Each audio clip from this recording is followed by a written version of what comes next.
กันจะมีผู้หลายผู้หน่อยพี่น้องตามภาษากันยื้อห้องผู้ร้ายผู้หน่อยผู้ร้ายตั้งแต่ประเด็นตั้งก่อน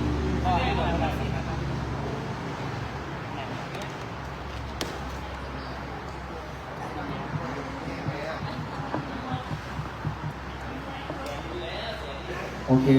ครบแล้วใช่ไหมฮะถ้าเราเขาก็ใหม่แค่สิผมเปิดแจ้งว่านี่5 ตี 4แห่งไหนอยู่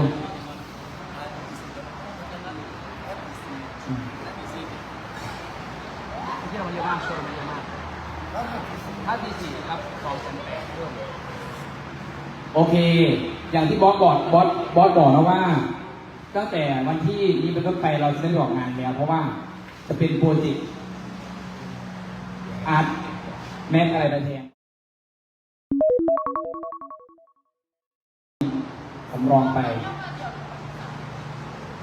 ก็ไปเหมือนเดิมงานแล้วงานสร้างเหมือนเดิมใช่ไหมแต่งานวงงานแบบ2 ชั่วโมงไม่ได้ออกทุกคนแล้วนะครับก็รันอยู่นี่แต่มีวันที่30ที่จะได้ไปออกรายการก็เดินทางอื่นจะมีรายชื่อออกงานรายการคนเดิมเลยเซตเดิมแต่เพิ่มสิ่งต่างไม่มีกล้อง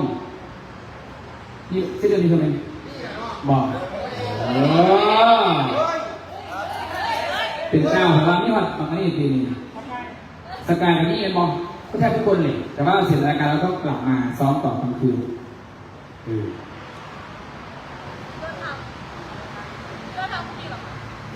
พวกนี้ยังคืนเช้า30รายการออนแอร์7 โมงเช้ารายการสดแต่บอกชื่อกันไม่ได้ชุดจำคอสตูมเป็นสถานที่เดียวนะแต่ชุดคอสตูมเป็นเดียวเพราะคนอื่นใช้ชุดเดิมได้เหมือนเดิมลองนึกไม่ดีเดิมไหมมีเฉยกับเดิมไหมไม่ตัดครับมันก็จะเป็นก็คุยจะเป็นเช่าก็ชุดทำไมชุดโตเกียวได้เลยเป็นโชว์โตเกียวเลยตัวจะฝากแฟนอ๋อได้ครับใช่มันโชว์ได้อยู่แล้วเป็นเกือบได้แล้วหรอคืออาจารย์ตูนเราจะซ้อมทุกวันเวลากี่โมงบ้างครับเบื้องต้นบ่ายโมงถึงกี่โมงก็บอกไม่ได้แต่ว่าเริ่มต้นบ่ายเพราะฉะนั้นแล้วตั้งแต่วันนี้ต้นไปอันนี้ไม่ได้รวมถึงครูตูนกับพี่วิเชียรเนาะเป็นโปรเจกต์พิเศษที่เข้าใจกันปัญหาอยู่แล้วเพราะฉะนั้นแล้วตั้งแต่วันนี้ต้นไปต้องเข้ามาซ้อมบ่ายโมงทุกวันรันทุกวันไม่มีเพลงซ้อมก็ต้องเข้ามาสแตนบายเพราะว่านักดนตรีก็สแตนบายรอเราเหมือนกันนะครับถ้าจะเป็นกรณีพิเศษนั่นนี่โน่นจะเป็นจริงๆคุยกับอาจารย์นักดนตรีบ้างเรียกแล้วจะไม่หายถูกไหมหมายความว่าตอนนี้เราไม่สามารถบอกได้หรอกว่าปีว่าใครจะสดหน้าหลังเผื่อบางทีอาจารย์จะเก็บเพลงนี้เหมือนว่ามันจะว่าวันนี้บ่ายโมงถึงตอนนี้ใช่ไหมมันเรานั่งรอความหวังคืออาจารย์ถือว่าผมไม่มีจริงๆใช่ไหม1 2 3 4ใช่ไหมโอเคแล้วเผื่อครูเต้นไม่มีจริงๆใช่ไหมแต่ถ้าเกิดยังไม่คุยทำไมพอครูเรียกตัวปุ๊บมันไม่เหมือนว่าเราไม่มาซ้อมใช่ไหมที่เราไม่ได้บอกเราหน้าแต่การบอกเราหน้ามันบอกยากอยู่เพราะว่าโบราณเตียเขาคิดนอนด้วยกันแหมตอนนั้นน้องมันแบบนั้นเกิดกับมันก่อนเลยนะพวกเราเป็นก็ต้องเอาเรามันอยู่กันอยู่กับคนละจุ่มคนละหม่องคนละแน่นอนสินะบอกเราบอกว่ามาสแตนบายบ่ายโมงทุกวันตรงนี้ทุกวันเพราะเราไม่ได้บอกงานอยู่แล้วแค่ช่วงนี้ก่อนวันที่5เฉยเพราะว่าวันที่เปิดตารางวันที่1กำลังทูแบบไม่มีเสื้อผ้าหน้าผมแบบการคุยแบบคนวิ่งขึ้นวิ่งลง5 ชั่วโมงเต็มวิ่งขึ้นวิ่งลงวันที่2ก็เสื้อผ้าหน้าผม2ใครบ้างที่เสื้อผ้าไม่ทันเสื้อผ้าไม่ถ้าไม่ใช่แบบนี้น่าจะไม่ทัน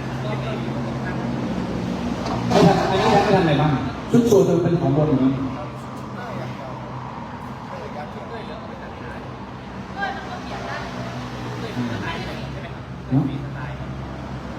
พี่สกายผมก็ต้องส่งให้ดูก่อนว่าพี่สไตล์พี่สไตล์ไม่เอาแบบว่าง่ายๆไม่เอาแบบธรรมดาไม่เอาแบบ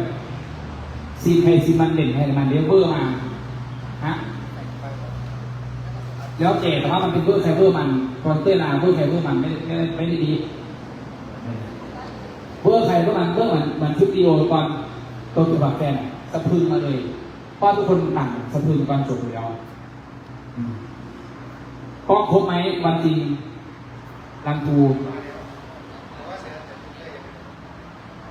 เดี๋ยวชุดเต้ย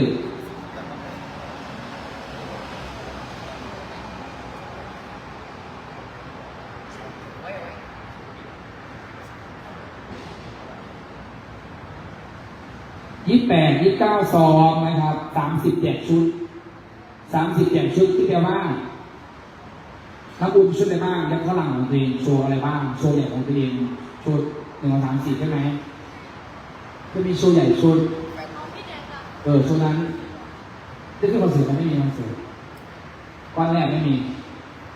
แต่ที่ว่าร วมใหญ่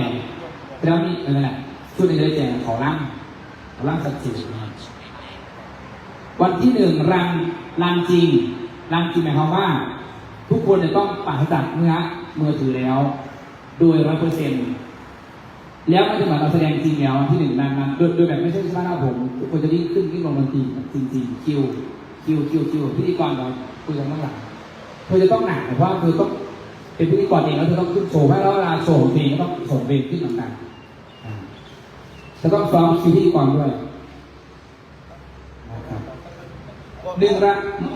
พ่อที่จะบ้างจะคืนรู้แบ่งกันได้ในโชว์ของตัวเองที่เป็นโชว์ใหญ่เพราะบางโชว์คุณต้องขึ้นไฮโดรลิกแล้วจะพูดทำไง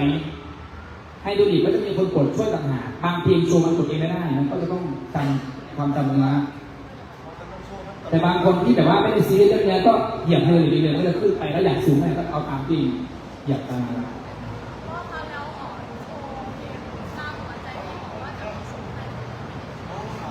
เอาตัดอยู่เป็นโชว์ของวงเป็นวงตัดให้อันนี้คือเป็นคาราของวงตัดให้ถ้าเป็นโชว์แบบนี้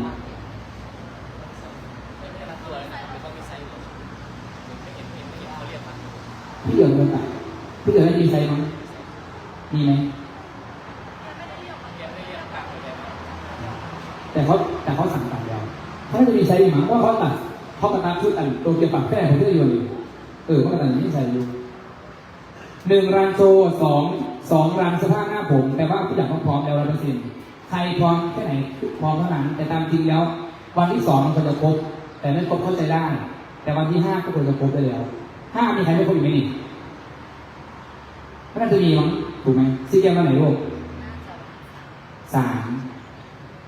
3จริงๆไหม5 หน้า3นะ3ต้องได้เห็นได้ลูกกี่ชุด6 ชุดลำเพลินของใครอีกของเธอมันเท่าไหร่วันจริงอย่าไปว่าไม่แน่ใจต้องไปถามเขาว่าขอวันจริงวันธรรมดาเมื่อไหร่วันจริงเพื่อจากสามวันจริงเพราะว่าไม่งั้นมาตรวจชุดมันก็เป็นอย่างเงี้ยมันไม่จริงมันก็เห็นผ่านชุดน่ะเสร็จแล้วครับแต่มันก็ต้องตามแผนแล้วงัดเข่าแก่ทำงานแก้ก็ไม่ได้แก้ถือเข้าไปหรือแก้จะดีไซน์เพิ่มให้หลังเสร็จจะถือชุดเข้าไปอัปเดตหน่อยมันถูกว่ามันแก้นะมันอย่างนี้นะคนที่เขาทำเขาจะต่อยจะว่ามันเปิดวงมีชุดจริงๆใช่ไหมจริงๆตัวที่เขาพุ่งหน้าเขาเดินแบบสบายใจแล้วนะนี่สิวันที่3รันแบบเหมือนกันก็จะรัน2 วัน2 3หน้าผมแต่งหน้าขึ้นเพราะว่าหลังวันที่5ที่ไม่นานแล้วนะ6 7 8เนี่ย6 7 1ประเด็นก็แต่งหนาเลยถ้ามีก็เฉพาะคนที่ได้แก้6 7คือวันที่เราต้องมาเตรียมตัวเราพักผ่อนที่จะลุยงานแล้วนะครับเห็นคิวงานหรือยังนี่กับใครโอเคเห็นแผนเตรียมแล้วใช่ไหมว่าแทบไม่ได้กลับบ้านนะ30 วันก็คือทุกวันนะตุลาที่ทำมาคือ30 วันไม่มีวันหยุดเลยวันหายใจคือวันเดินทางที่วันหยุดแต่วันเดินทางก็เป็นแค่กลุ่มติดสเปเชียลเหมือนเดิมก็แทบทำงานทุกวันนะ2 3เด้อนั่นชุดแบบจริงแต่งหน้าจริงซ้อมจริงแล้วก็ขึ้นทันไหมไม่ทันไหมอะไรเงี้ยเป็น2 3เพราะฉะนั้นวันที่1แปลว่าห้ามหลงเนื้อห้ามลื่นเสียนห้ามหลงสาวหลงนางทำมาดีๆเพราะว่าให้โอกาสแล้ววันนี้พรุ่งนี้มาเรือนนี้ซ้อมเต็มที่ยัดเต็มที่ดนตรีก็เต็มที่เพราะดนตรีก็ไม่ได้ไปไหนเหมือนกันดนตรีก็อยู่ที่นิ่งๆเหมือนกันไม่ได้ไปใส่เพราะ ราะฉะนั้นแล้วการที่เราทำการบ้านให้เรียบร้อยนั่นหมายความว่าความพร้อมของเรา เวลาซ้อมที่แบกจากทุกฝ่ายนะซ้อมให้ร้องอารมณ์เหมือนจริงอย่าซ้อมแบบกันเลยคุยต้องทำเธอร้องมันผ่านไปรู้อยู่ว่าจำไม่ได้แต่ว่า คนที่เขาเล่นดนตรีเขาอยากรู้บ้างวันจริงซ้อมยังไงก็อย่างนั้นจริงๆนะมันเข้ามามองเสียวกับเสียวมองเจ็บกับเจ็บมองปวดกับปวดมองร้องเลยเต็มเสียงไปเลยมันจะได้พอดีกับกระดานดนตรีเพราะตอนนี้สมมติว่าดนตรีก็เล่นเต็มนะดนตรีก็ไม่ได้ว่าเล่นรู้แล้วเศร้าเด่นเป่าหรอกดนตรีเป่าทุกครั้งก็คือซ้อมถูกไหมเพราะแล้วเราต้องเล่นเต็มเหมือนที่ดนตรีเล่นกองก็ตีเต็มทุกครั้งที่เล่น3 ครั้งก็เต็มทุกครั้งเครื่องเป่าทุกเครื่องเป่าเต็มทุกครั้งเหมือนเราเหมือนกันซ้อม3 ครั้งก็ปล่อยเต็มเหมือนกันให้มันเท่ากันเนาะจะได้สบายใจว่าโอเคแสบนวดเนี่ยนักร้องเข้าเปแล้วดนตรีเข้าเปแล้ว